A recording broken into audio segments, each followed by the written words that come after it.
غور کرتے چلے جائیں اللہ کی آیات ہی آیات. یہ ایسے ہی بن گیا سب کچھ, یہ حادثتاً بن گیا سب کچھ. ہم ایک جگہ حضور بیٹھے ہوئے تھے, کچھ گفتگو ہونے لگی اپنے مخالفوں سے. ہم نے کہا جب ہمارے امام ظہور فرمائیں گے تو ان کی عمر 40 سال کی ہوگی. تو کہنے لگے 40 سال کی عمر ہوگی تو 40 سال پہلے ہی دنیا میں آئے ہوں گے. ہماری بات سچی ہو گئی.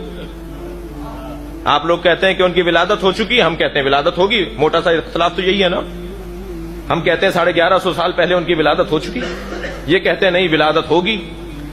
پھر آپ کا عقیدہ یہ ہے کہ جب امام ظہور فرمائیں گے تو 40 سال کے ہوں گے, تو اس کا مطلب ہے 40 سال پہلے ہی پیدا ہوئے ہوں گے. یا وہ عقیدہ ٹھیک ہے یا یہ عقیدہ ٹھیک ہے. میں نے کہا وہ عقیدہ بھی ٹھیک ہے, یہ عقیدہ بھی ٹھیک ہے. کہنے لگے یہ کیسے ممکن ہے. میں نے کہا آپ کی عمر کتنی ہے. کہنے لگے 70 سال کی. مجھے 70 سال ہو گئے دنیا میں آئے ہوئے. میں نے کہا ابھی ہماری گفتگو کے بعد ذرا آپ آئینے کے سامنے کھڑے ہو کر دیکھیے گا, اللہ نے آپ کے چہرے پر ہی یہ مثال قرار دی ہے کہ اللہ جس کی عمر کو چاہے بڑھائے اور جس کی عمر کو چاہے روک دے. کہنے لگے کیسے واضح کریں گے, کیسے کہیں گے, یہ ہوتا نہیں ہے. میں نے کہا سب سے زیادہ یہی ہوتا ہے, اللہ جس کی عمر چاہے بڑھا دے, جس کی عمر چاہے روک دے. میں نے کہا آپ آئینے میں ذرا اپنے چہرے کو دیکھیے گا. 70 سال پہلے جب آپ ماں کے شکم سے دنیا میں آئے تھے تو سر کے بال بھی لے کر آئے تھے, پلکوں کے بال بھی لے کر آئے تھے. لیکن اگر آپ نے 70 سالوں میں سر کے بال نہ کاٹے ہوتے تو اب تک ایڑیوں تک آ گئے ہوتے. لیکن آپ نے آج تک پلکوں کے بال نہیں کاٹے.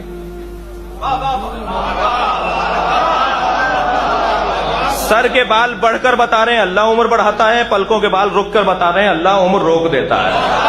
عمریں دونوں کی برابر ہیں. صلوات پڑھے ذرا محمد و آل محمد. عمریں دونوں کی ایک ہیں. عمریں دونوں کی 70 سال ہے. ایک کی رکی بھی ہے, ایک کی بڑھ رہی ہے. اللہ چاہے کسی کی عمر کو بڑھا دے, اللہ چاہے کسی کی عمر کو روک دے. بڑھاپا طاری نہ ہو. بھائی کیوں امام کی عمر رکی رہ جائے گی, ایک اور دلیل لے لیجئے. بات میرا موضوع یہ نہیں تھا لیکن اچھا لگ رہا ہے ایک دلیل اور دے دو. کیوں 70 سال, کیوں 1150 سال والا شخصیت 40 سال پر رکا ہوا ہے. کیوں؟ اس لیے کہ امام زمان کہتے ہی اسے ہیں جس پہ زمانہ اثر نہ کرے.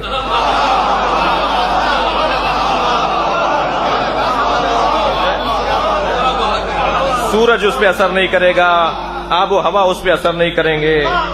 ہمارے بال سفید کیوں ہوتے ہیں, ہماری جھریاں کیوں پڑتی ہیں, ہمارے بدن کے اندر جو ہے وہ کمزوری کیوں آتی ہے, یہ روشنی اثر کرتی ہے. یہ بھی طبی موضوع ہے. یہ روشنی جو ہے یہ اثر کرتی ہے. جہاں روشنی پڑ رہی ہوتی ہے وہاں آپ کوئی ذرا آپ کوئی پینافلیکس تو لگا دیجئے, باہر کوئی سینری تو لگا دیجئے, ایک ہفتے بعد اس کا رنگ بھدا پڑ جائے گا.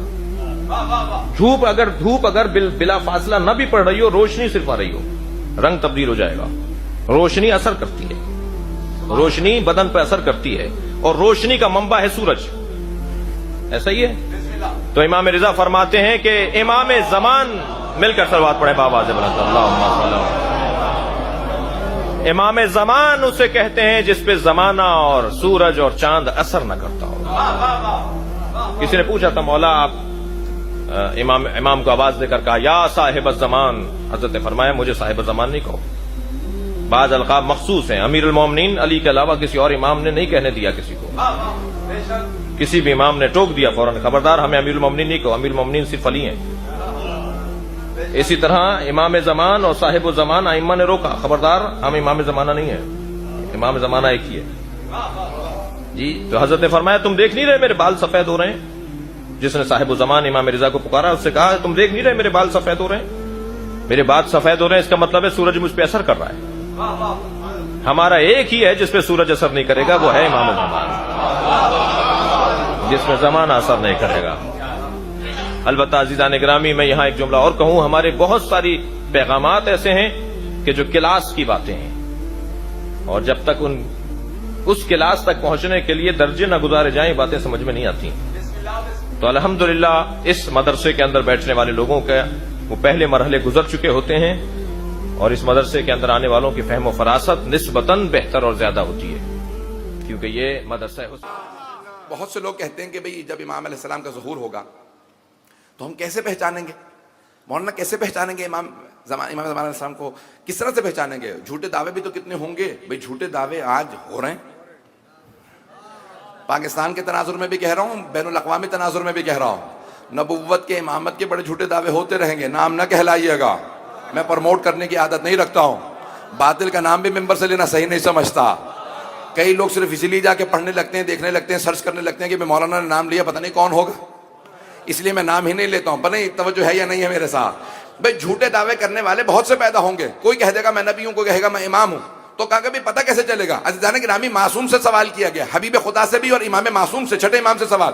مولا پہچانے کیسے جائیں گے؟ پیغمبر اسلام سے, سرور کائنات سے. صحابہ نے سوال کیا, جناب جابر نے سوال کیا, یا رسول اللہ آپ کا بیٹا, آپ نے کہا 12 میرے وصی ہوں گے, میرا ایک بیٹا مہدی ہوگا, بہت غیبت کے بعد ظہور کرے گا. اس وقت ہزاروں لاکھوں باطل ہوں گے, بس ایک حق ہوگا. یا رسول اللہ پہچاننا تو بڑا مشکل ہو جائے گا, اتنے لاکھوں ہزاروں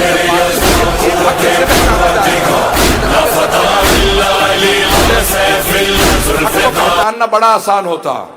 کہ یا رسول اللہ اتنے ہزاروں لاکھوں باطلوں میں ایک حق ہوگا تو کیسے پہچانا جائے گا؟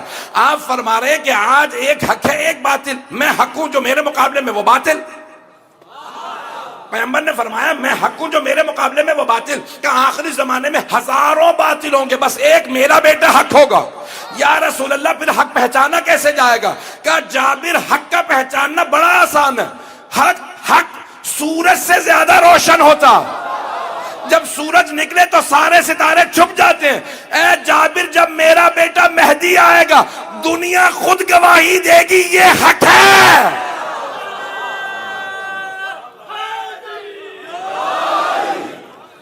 کہا ساری دنیا گواہی دے گی. مان لیں گے پھر پیروی کریں نہ کریں. اور پیروی کون نہیں کرتا؟ جس کے مفادات ٹکرا رہے. پتہ نہیں بات پہنچا پایا ہوں یا نہیں. میں سخت جملہ کہہ گیا ہوں, جس کے مفادات ٹکرا رہے ہوتے صرف وہی پیروی نہیں کرتا. خدا کی قسم روایات میں ہے کہ حتی مشرک و کافر بھی, کوئی بھی کسی مکتب فکر کا ہوگا, کسی مذہب کا ہوگا, رات میں جب شب قدر میں اعلان ہوگا تو سب امام پہ ایمان لے آئیں گے. جب صبح دجال کا سفیانی کا اعلان ہوگا پھر لوگ پھرنے لگیں گے, بھئی مفادات ٹکرا رہے ہیں, پتہ نہیں توجہ ہے یا نہیں. رات میں سب ایمان لے آئیں گے. کافر و مشرک بھی, یہودی و عیسائی بھی ہوگا, کوئی بھی ہوگا تو وہ ایمان لے آئے گا, کہے گا ہاں یہی حق ہے جس طرح سے اعلان ہوا. عزیزان گرامی, اب امامت کا پہچاننا مشکل نہیں ہے. میں ایک اور جملہ کہہ دوں. آج آپ نے دیکھا کہ لوگ بندر کو بھی خدا مان لیتے ہیں. نام کہلوائیں گے کیا؟ ہاتھی کو بھی تصویر دکھائے گا کوئی, ہاتھی یہ خدا. کچھ لوگ اس کی پوجا کرنے لگتے ہیں, سانپ کی پوجا کرنے لگتے ہیں. نام نہیں لے رہا ہوں کسی کا بھی. ایسا ہے یا نہیں ہے؟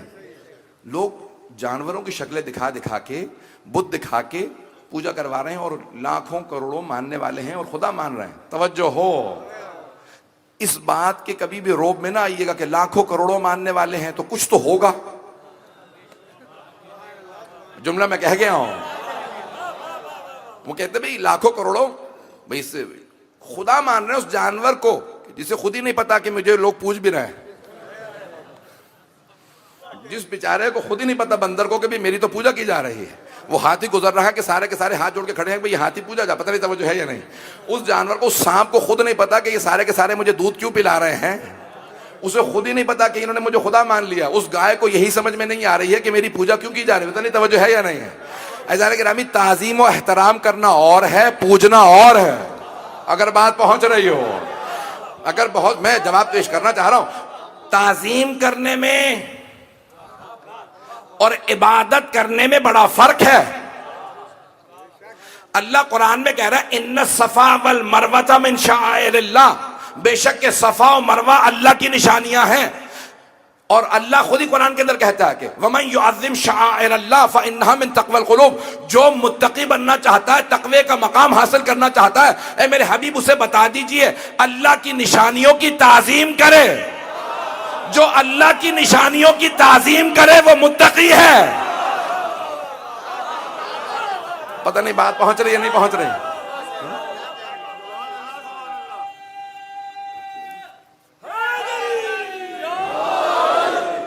تعظیم میں اور عبادت میں بڑا فرق ہے. میں نے کہا کہ اس لیے کنفیوژن نہ پیدا ہو جائے. عزیزان گرامی, کبھی کوئی مسلمان آپ سے یہ نہ کہے کہ بھئی یہ اتنے دوسرے مذاہب کے ماننے والے ہیں کہ جانور کی پوجا کرتے ہیں یا کس کو پوج رہے ہوتے ہیں, وہ خدا اسے خدا مان رہے ہوتے ہیں. عزیزان گرامی, اگر کوئی جانور کو خدا مان لیتا ہے اور کوئی اس کی مذمت نہیں کر رہا ہوتا کہ اس نے خدا کیوں مان لیا, اور کوئی امام برحق کو چھوڑ کے کسی مسخ شدہ کو پیشوا ماننے لگے, اس سے بڑا امام وقت پہ ظلم کوئی نہیں ہے.